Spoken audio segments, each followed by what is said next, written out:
তো ছাত্রছাত্রীরা আজকে চার্লসের সূত্রের পরবর্তী অংশটুকু করব। আচ্ছা, আমরা আগের দিন কি জেনেছিলাম? চার্লসের সূত্রটা জেনেছিলাম। কি বলতে চার্লসের সূত্র? বলছে স্থির চাপে নির্দিষ্ট ভরের কোনো গ্যাসের উষ্ণতা প্রতি ডিগ্রি সেলসিয়াস বৃদ্ধি বা হ্রাস করার জন্য 0 ডিগ্রি সেলসিয়াস উষ্ণতায় ওর যে আয়তন ছিল তার 1/273 অংশ বৃদ্ধি বা হ্রাস পাবে। আমরা এই স্টেটমেন্টের উপর ভিত্তি করে আমরা ইকুয়েশনটা পেয়েছিলাম এবং কি জেনেছিলাম যে এই ভিটি হচ্ছে যে টি ডিগ্রি সেলসিয়াস উষ্ণতায় আয়তন, আর টি হচ্ছে তার উষ্ণতা, এবং ভি0 হচ্ছে একটা স্পেসিফিক টেম্পারেচার অর্থাৎ 0 ডিগ্রি সেলসিয়াস উষ্ণতায় তার আয়তন। আজকে আমরা এর পরবর্তী যেগুলো আলোচনা করবো সেগুলো আমি এখানে দেখো দেখিয়েছি। ভি বনাম টি লেখচিত্র। ভি মানে আয়তন, টি মানে উষ্ণতা। আয়তন, উষ্ণতা। তারপর আমরা জানবো পরম শূন্য উষ্ণতার ধারণা, অর্থাৎ এই ইকুয়েশন থেকে একটা নতুন জিনিস পরম শূন্য উষ্ণতা জিনিসটা কি সেটা জানবো। তারপর হচ্ছে যেহেতু পরম শূন্য কথাটা চলে আসছে, তো সেই জন্য আমরা উষ্ণতার পরম স্কেল অর্থাৎ নতুন একটা স্কেল সম্পর্কে জানবো। তারপরে আমরা পরপর যখন বলবো তখন জানাবো। আচ্ছা, প্রথমে তাহলে আমি জানি বা জানাই এখানে দেখতে চাইছি যে ভি বনাম টি লেখচিত্র কেমন হবে। দেখো, লেখচিত্র আমরা সবাই জানি তো, নবম শ্রেণীতে পড়েছি। আমরা কিসের লেখচিত্র এঁকেছিলাম? সরল রেখা। দেখো, শুধু সরল রেখার লেখচিত্র হয় এরকম নয়, আরো অনেকের লেখচিত্র হয়। তো আমরা যেহেতু সরল রেখার লেখচিত্র জানি, আমরা কিভাবে করেছিলাম? একটা ছক কেটে, ধর একটা ইকুয়েশন x + y = 5, আমরা কি করেছিলাম? এখান থেকে y সমান করে নিয়ে x এর বিভিন্ন মানে y এর মান কত একটা ছক কাগজে ছক কেটে বিন্দুগুলো প্লট করে আমরা একটা লেখচিত্র পেয়েছিলাম। তো সবসময় তো ছক কাগজে ছক কেটে করা সম্ভব না, তাহলে আমাকে কিছু এক্সট্রা ট্রিক জানার দরকার আছে। দেখো, এটা একটা সরলরেখার ইকুয়েশন, দুই চল বিশিষ্ট আর কি। তো যে কোনো সরলরেখার একটা সাধারণ রূপ থাকে, মানে সরলরেখার সমীকরণের। দেখো, আমি এখানে একটা করছি, সাজিয়ে নিচ্ছি। y = -x + 5, ঠিক আছে? আর একটু বোঝাচ্ছি আর কি, -1 × x + 5 এভাবে লিখলাম কেন? কারণ এই রকম আকারে একটা সরলরেখার সাধারণ সমীকরণ আছে। কি রকম? বলছে y = mx + c। দেখো তো এর সঙ্গে এর কোনো মিল খুঁজে পাচ্ছ কিনা? পাচ্ছ তো? কি রকম? দেখো, এখানে যেটা m আছে সেটা এখানে -1, এখানে যেটা c আছে সেটা এখানে 5, বোঝা গেছে? আর বাকি yx তো একই আছে। এবার দেখো, এই সাধারণ ফর্মের যে সরলরেখার ইকুয়েশন তার একটা নির্দিষ্ট লেখচিত্র হয় নির্দিষ্ট নিয়মে, ঠিক আছে? তার নিয়মটা কি জানি একটু। দেখো, y = mx + c, তার মানে অবশ্যই x ভার্সেস y, এভাবে লেখচিত্রগুলো আঁকতে হবে। কিভাবে আঁকবো? এর উপর ভিত্তি করে, ছক কাগজে ছক টেনে নয়, এর উপর ভিত্তি করে কিভাবে আঁকবো না, বলছে এই যে c, এই c হচ্ছে একটা মান, ঠিক আছে? এই c এর মান যতটা মূল বিন্দু থেকে ততটা দূরত্বে সরলরেখা ছেদ করবে, ঠিক আছে? তাহলে ধরে নিচ্ছি এটা c, তাহলে এখানে সরলরেখার একটা অংশ থাকবে, আর একটা কি থাকবে? বলছে m, টা হচ্ছে tan থিটা। আচ্ছা, আবার tan থিটা এর সামনে চলে গেল। থিটা হচ্ছে সরলরেখাটা x অক্ষের সঙ্গে যে কোণ করবে। সরলরেখা যখন আঁকবো তখন তো x অক্ষ y অক্ষ এদিক ওদিক করে থাকবে, তো তাহলে নিশ্চয়ই x অক্ষকে ছেদ করবে, তাই না? তাহলে ছেদ করার সময় বলছে যে ওই থিটা ডিগ্রি কোণে ছেদ করবে, বুঝা গেল? আচ্ছা, এই tan থিটার মান যদি ধনাত্মক হয় তাহলে একরকম ভাবে ছেদ করবে, ঋণাত্মক হলে একরকম। দেখি কিভাবে দেখাচ্ছি। এখানে ধরো এইভাবে ছেদ করলো, অথবা ধরো এইভাবে ছেদ করলো। এটা x অক্ষ, y অক্ষ, এটা y অক্ষ, এটা x অক্ষ। তাহলে দেখো এই দুটো সরলরেখা নিশ্চয়ই একই রকম নয়, একই রকম, আলাদা আছে। এটা এখানে এইভাবে থিটা কোণ করছে, আর এখানে এইভাবে থিটা কোণ করছে, তাই তো? তাহলে এইভাবে থিটা কোণ যখন করবে, ঠিক আছে, তখন বুঝবে যে ওই tan থিটার মান বা m এর মানটা ধনাত্মক, পজিটিভ। আর এইভাবে যখন কোণ করবে তখন জানবে নেগেটিভ। এবার কত ডিগ্রি কোণ করবে সেটা m এর মানের উপর ডিপেন্ড করবে। tan থিটা, লম্ব বাই ভূমি, তার মান হ্যান ত্যান করে আমরা বার করতে পারবো। তাহলে এইটুকু বোঝা গেল যে সরলরেখাটা এই বরাবর হবে না এই বরাবর হবে, এই বরাবর না এই বরাবর, সেটা বোঝাচ্ছে এই m এর উপরে। তাহলে এখানে m যেহেতু আমার এখানে নির্দিষ্ট নয়, নির্দিষ্ট কি m c কিছুই তো বলিনি কতটা তার মান, তাহলে এটা কিন্তু নির্দিষ্ট। তাহলে আমি এখন কাজ করি, এই ইকুয়েশনটা বা যার যে গ্রাফ হবে সেটা দেখানোর চেষ্টা করি। দেখো তাহলে c এর জায়গায় 5 হবে, তাহলে 5 হলো এটা।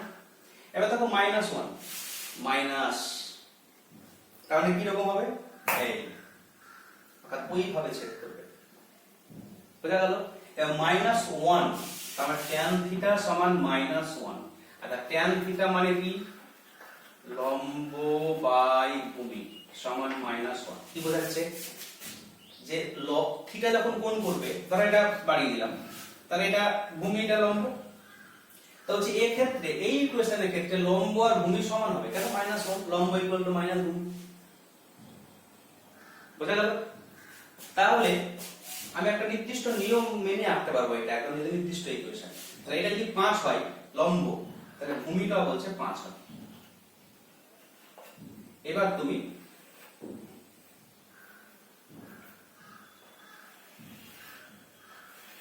এঁকে দাও। এই সরলরেখাটাই হচ্ছে এই সমীকরণের সরলরেখা, ঠিক আছে? তাহলে একটু বুঝিয়ে দিই। দেখো 5, দেখো 5 দূরত্বে y অক্ষকে ছেদ করেছে। tan থিটা -1, দেখো এটা মাইনাস এই দিকে কোণ করেছে তাই। আর 1 কেন? না tan থিটা মানে হচ্ছে লম্ব বাই ভূমি, মানে 5/5 কাটাকাটি করলে কত হয়? 1। কত আছে ওখানে? 1। একদম পারফেক্ট হয়েছে এই ইকুয়েশন অনুযায়ী লেখচিত্র, ঠিক আছে? তা আমি যদি দেখি যে এক চল বিশিষ্ট, দুই চল বিশিষ্ট এক ঘাত, হ্যাঁ, ওরকম কোন সরলরেখার সমীকরণ আমাকে দেওয়া হয় এবং বলা হয় তার গ্রাফ আঁকো, দুটো চল অর্থাৎ x অক্ষ y অক্ষ করে, তাহলে আমি প্রথমে চেষ্টা করব এই রকম আকারে নিয়ে আসা। তাহলে আমার এখানে বলা হয়েছে v ভার্সেস t লেখচিত্র, তাহলে আমি এখানে ওই রকম আকারে নিয়ে আসার চেষ্টা করি। তাহলে দেখা যাক।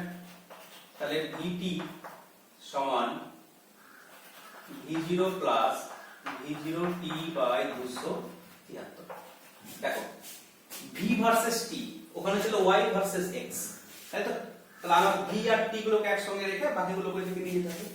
তাহলে এখানে vt সমান v0 by 273 into t plus v0। দেখো y equal to mx plus c, ওই আকার পেয়ে গেছি, ঠিক আছে? এবার দেখো আমি কিভাবে লেখচিত্রটা আঁকবো।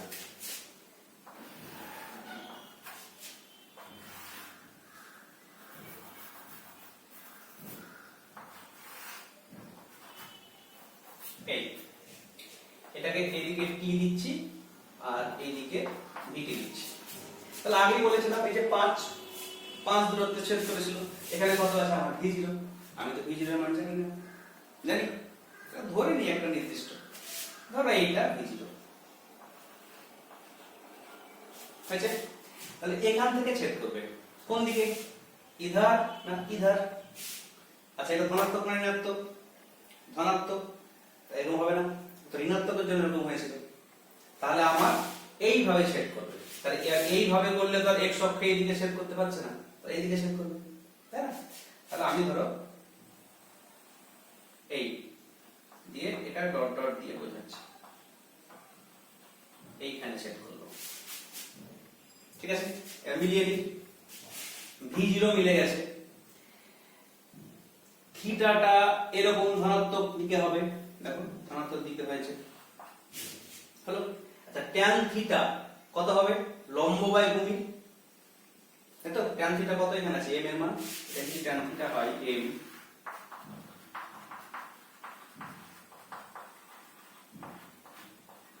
লম্ব বাই ভূমি। তাহলে v0 টা যদি লম্ব হয় তাহলে ভূমি হচ্ছে 273। দেখো v0 তো লম্ব এই নিয়মে হয়ে গেছে, তাই না? তাহলে বাকি আছে ভূমিটুকু। তাহলে ভূমিটুকু কত বলে দেওয়ার প্রয়োজন আছে? দেখো v0 বাই কত 273, তাহলে এইটুকু হচ্ছে 273। বের হলো, একদম পরিষ্কার গ্রাফ আঁকা হয়ে গেছে। এবার একটা ব্যাখ্যা দেওয়া যেতে পারে যে এই যে ছেদ করলো হ্যান ত্যান একটু কি জিনিস, ঠিক আছে? দেখো যেখানে ছেদ করলো এটা এ বিন্দু, এ বিন্দুতে আচ্ছা ভিটির মান কত? কত এ বিন্দুতে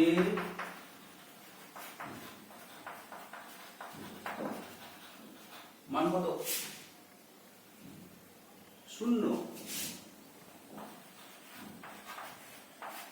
দেখো এই টি অক্ষে ভিটির মান সব জায়গাতে 0, এখানে এখানে এখানে সব জায়গাতে 0, তাই তো? তাহলে এই এ বিন্দুটা আবার কোন অক্ষের উপর? টি অক্ষ। টি আবার কি? উষ্ণতা। তাহলে এ বিন্দুটা হচ্ছে উষ্ণতা অক্ষের উপর একটা নির্দিষ্ট বিন্দু, তার মানে এ বিন্দুর মান যেটা সেটা একটা কোনো নির্দিষ্ট উষ্ণতার মান, ঠিক আছে? তাহলে সেই উষ্ণতায় আয়তন কি হচ্ছে? 0। তাহলে এই উষ্ণতার একটা নাম দেওয়া যায়, তাই না? একটা বিশেষত্ব আছে, ওই উষ্ণতায় আয়তন 0 হয়ে যাচ্ছে, তাই না? তাহলে এই উষ্ণতার একটা নাম দেব, যে এ বিন্দুতে যে উষ্ণতা তার নামই হচ্ছে পরম শূন্য উষ্ণতা।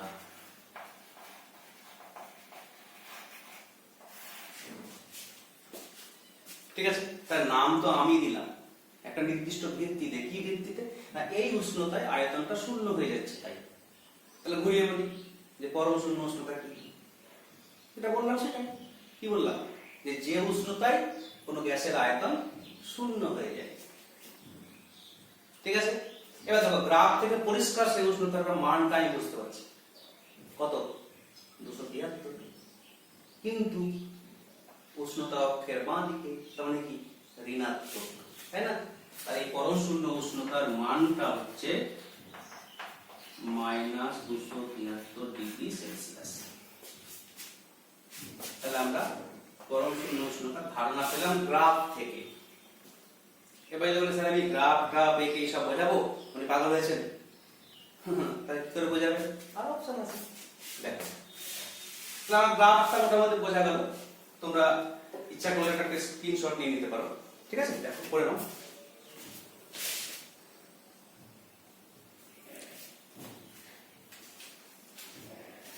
আচ্ছা, স্ক্রিনশট নেওয়া হয়ে গেছে। এবার আমি এই যে মানটা পরম শূন্য উষ্ণতা, এটা আমি এই ইকুয়েশন থেকে আনার চেষ্টা করি। খুব সোজা, দেখো মুছে দিয়ে গেল।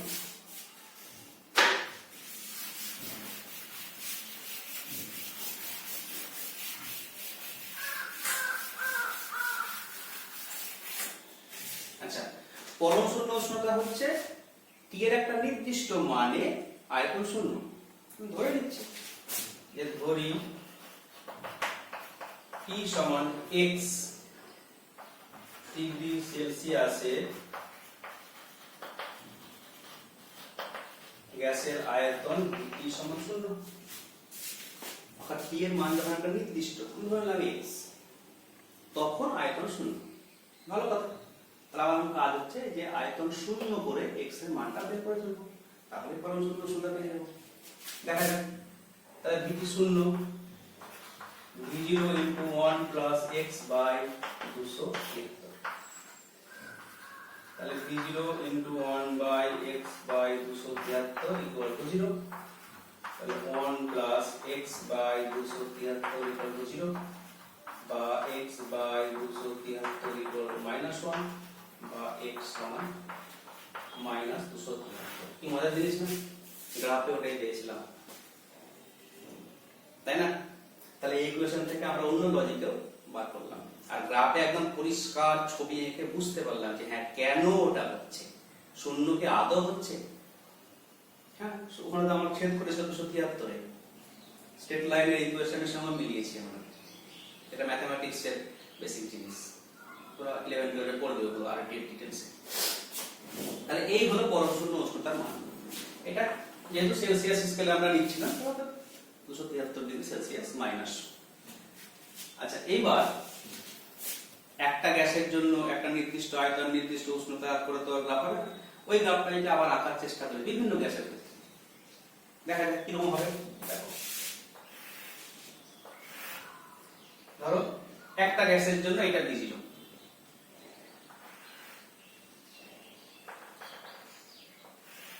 এই এটা একটা গ্যাসের জন্য ইকুয়েশন মানে গ্রাফ হলো।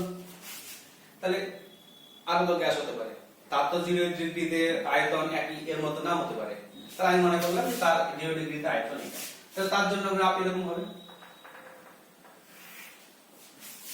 হলো, এর জন্য V0 এটা আর এর জন্য V0 এটা।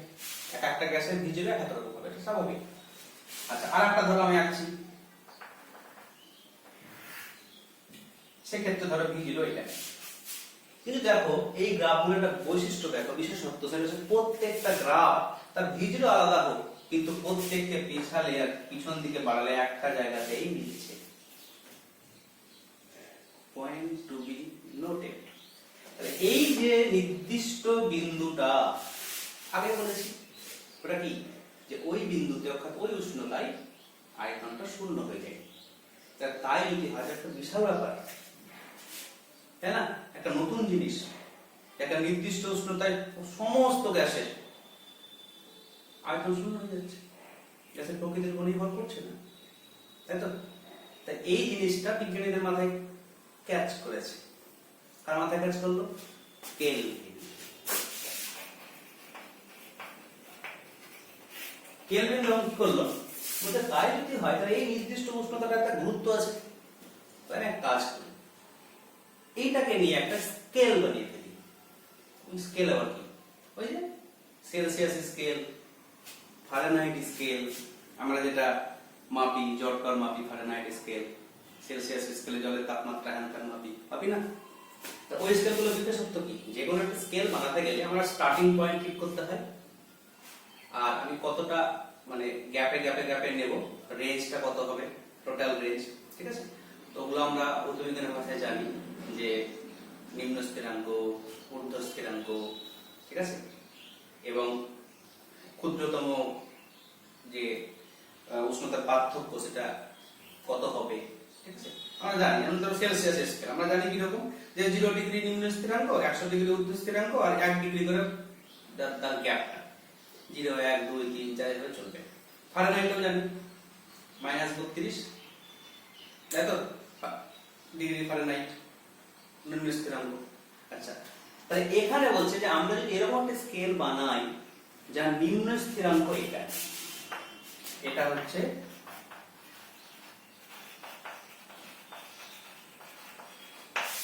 নিম্ন স্থিরাঙ্ক, ঠিক আছে? তাহলে নিম্ন স্থিরাঙ্ক তো সেলসিয়াস 0 দিয়ে শুরু করেছে, ফারেনহাইট -32 ডিগ্রি সেলসিয়াস 0 এ বলেছে, তাই তো? তাহলে এই তো জিরোটা বলার দরকার আছে। ও তখন কি করলো, ঠিক আছে আমি এইটাকে আমার নিয়মে জিরো করছি। আমার নিয়ম বলতে আমি কেলভিন, আমার নামে তো হবে না। তাহলে আমি তখন কি বলছে, যে কেলভিন বলছে এটাকে আমি বলছি 0 কে। এটা হচ্ছে আমার স্কেলে অর্থাৎ কেলভিন স্কেলে নিম্ন স্থিরাঙ্ক। এটা আমি বাড়াবো কিভাবে? ঠিক আছে, সেলসিয়াসকে কপি করে বাড়িয়ে দেবো। সেলসিয়াস কি করেছিল, 1 ডিগ্রি করে বাড়িয়েছিল, আমি 1 ডিগ্রি করে বাড়াবো। -273 যদি 0 হয় তাহলে 1 ডিগ্রি বাড়িয়ে দাও, -272, এটা আমি 1 কে বলবো, কেলভিন বলছে ওটা আমি 1 কে বলবো।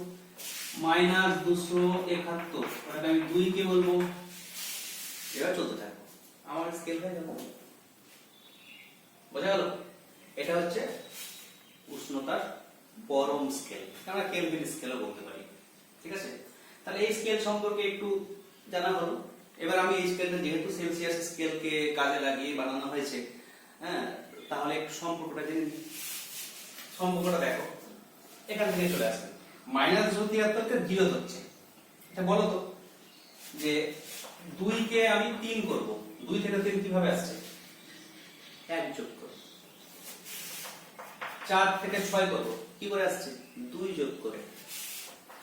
8 থেকে 3 করব, কিভাবে আসছে? 5 বিয়োগ করে। তাই তো? এবার দেখো -273 কে 0 লিখেছে, এটা তো লজিকে আসতে হবে। কিভাবে করেছে ধরো, বলো কিভাবে করেছে? খুব সোজা, ও জাস্ট 273 যোগ করেছে। দেখো -273 + 273 0 হয়ে গেছে।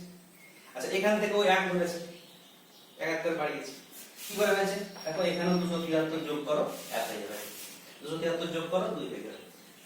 তাহলে জেনারেল ফর্মুলাটা, লজিকটা হচ্ছে এটা কি না, সেলসিয়াস স্কেলে যা তাপমাত্রা তার সঙ্গে 273 যোগ করলে যেটা হবে সেটাই হবে পরম স্কেলে তাপমাত্রা।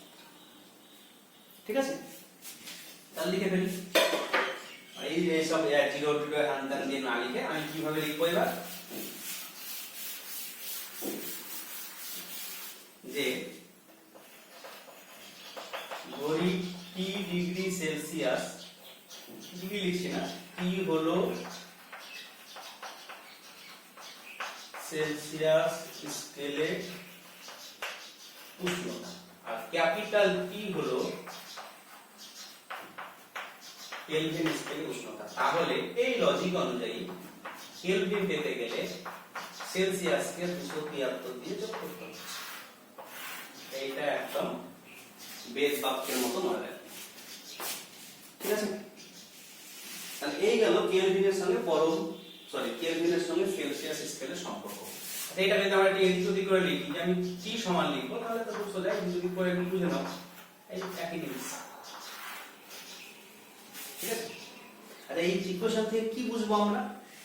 এটাই বুঝবো যে যদি কোনো তাপমাত্রা সেলসিয়াসে দেওয়া থাকে, ধরো আমি তোমাকে বললাম একটা তাপমাত্রা 30 ডিগ্রি সেলসিয়াস, কিসে? সেলসিয়াস। তাহলে সেটা পরম স্কেলে কত হবে? কি হবে? 273 যোগ, তাহলে পরম স্কেলে যদি টি হয় তাহলে টি সমান 30 প্লাস 273 কে সমান 303 কে। যেটা সেলসিয়াসে 30 সেটাই পরম স্কেলে 303 কে। ঠিক আছে, তাহলে এই গেল উষ্ণতার পরম স্কেল। এবার উষ্ণতা পরম স্কেলে তাপমাত্রা উষ্ণতা কি দিয়ে বোঝাচ্ছি? ক্যাপিটাল টি দিয়ে, তাই তো? তাহলে ক্যাপিটাল টি দিয়ে আমি যদি চার্লসের সূত্রকে লিখতে চাই, চার্লসের সূত্র কি ছিল? ওই যে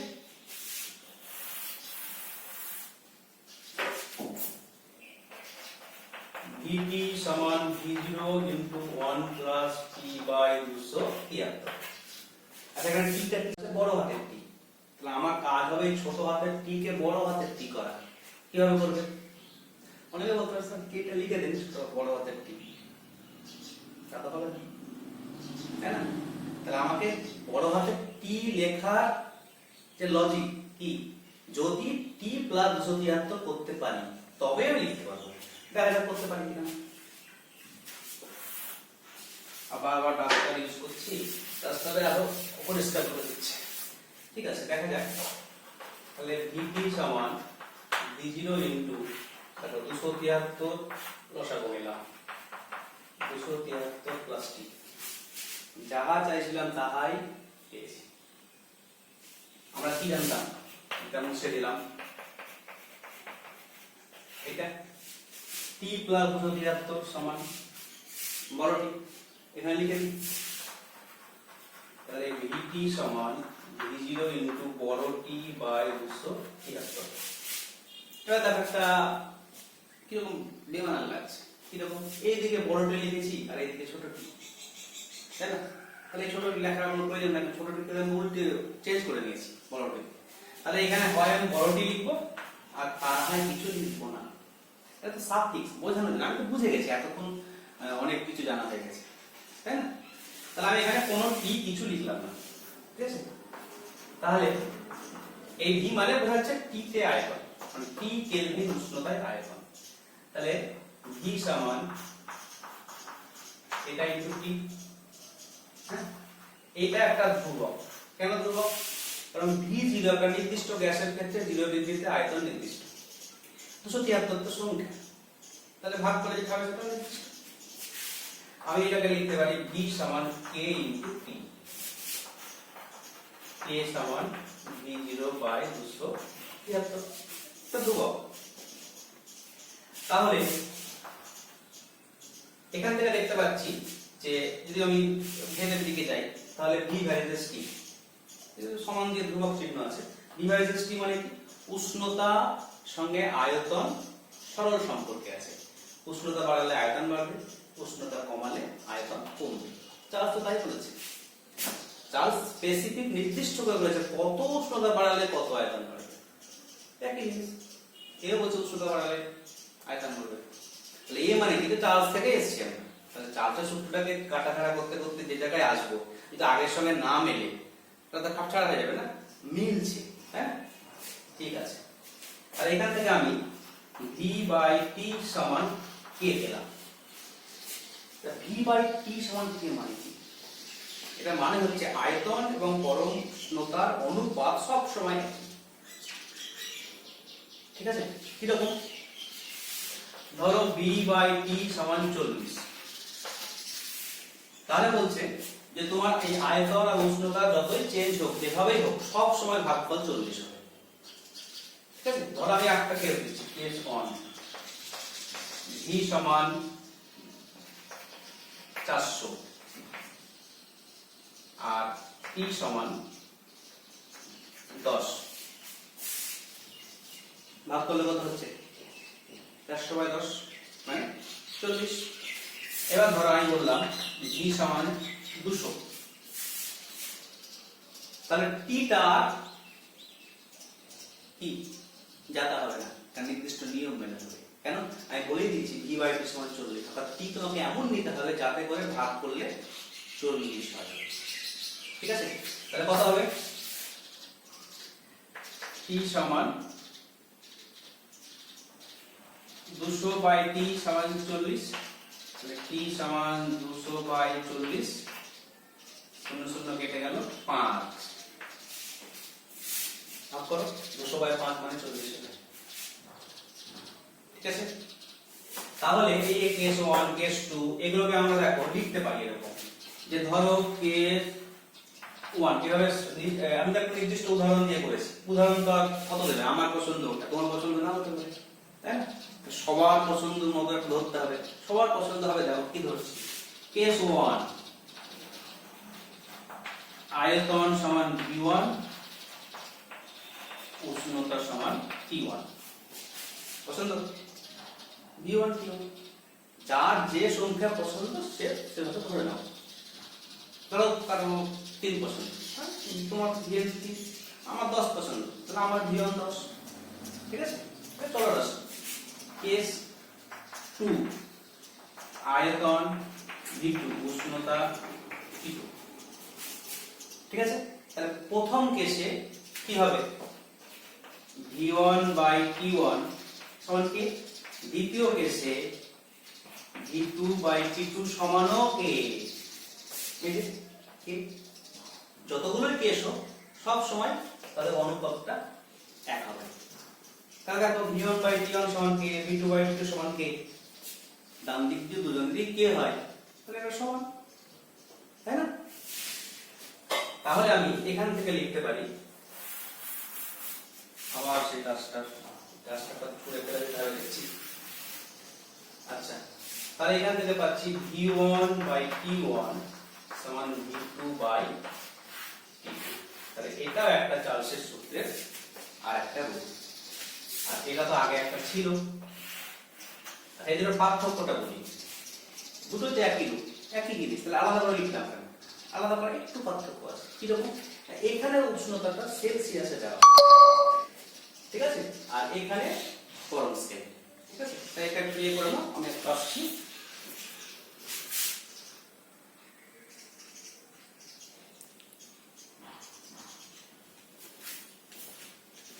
তাহলে আমরা যখন সেলসিয়াসে কোনো উষ্ণতা দেওয়া থাকবে তখন আয়তন বার করার জন্য এই ফর্মুলা কাজে লাগাবো, আর গরম স্কেলের জন্য এই ফর্মুলা কাজে লাগাবো। তাহলে এই গেল ওই মানে এটা আর কি, দুটো চার্লসের সূত্রের দুটো রূপ। এবার যদি v ভার্সেস t তোমার লেখচিত্র আঁকতে দেয় তাহলে কেমন হবে? আমরা কি পেয়েছিলাম, খুব তাড়াতাড়ি করি ভিডিওটা বড় হয়ে যাচ্ছে। v সমান kt, এই যে y mx c এর মতো করো, তাহলে এখানে তো v হচ্ছে y আর এটা x, k ধ্রুবক, c তো নাই, ঠিক আছে 0 করে দাও। এবার দেখো লেখো চিত্র আঁকো, এটা t এটা v, ঠিক আছে। তাহলে কি দাঁড়াবে, যেহেতু 0 এটা হচ্ছে y অক্ষে ছেদ করবে, এই আগে বলেছিলাম কখনো 5 আবার v0, তাহলে 0 যেহেতু আছে তাহলে ও কোন দূরত্ব দিয়ে ছেদ করবে না, এখানেই ছেদ করবে, মজার জিনিস, এখান থেকে শুরু হবে ও, ঠিক আছে। এবার দেখো k, k টা কত ছিল, v0/273, ধনাত্মক না ঋণাত্মক, ধনাত্মক, কোন দিকে হবে, ওই দিকে, ঠিক আছে। এবং যেহেতু v0 আমি জানি না, তাহলে অনুপাত করে কত হবে সেটাও জানি না, সেটা আন্দাজ করে আঁকতে হবে, তাহলে আমি আন্দাজ করে আঁকলাম। এটা হলো b ভার্সেস t এর লেখচিত্র, ঠিক আছে। আমরা পরবর্তী ভিডিওতে আর কি এই সংক্রান্ত যে সমস্যাগুলো আছে সমস্যাগুলো নিয়ে আলোচনা করব, ঠিক আছে। আজকে এই পর্যন্ত, টাটা।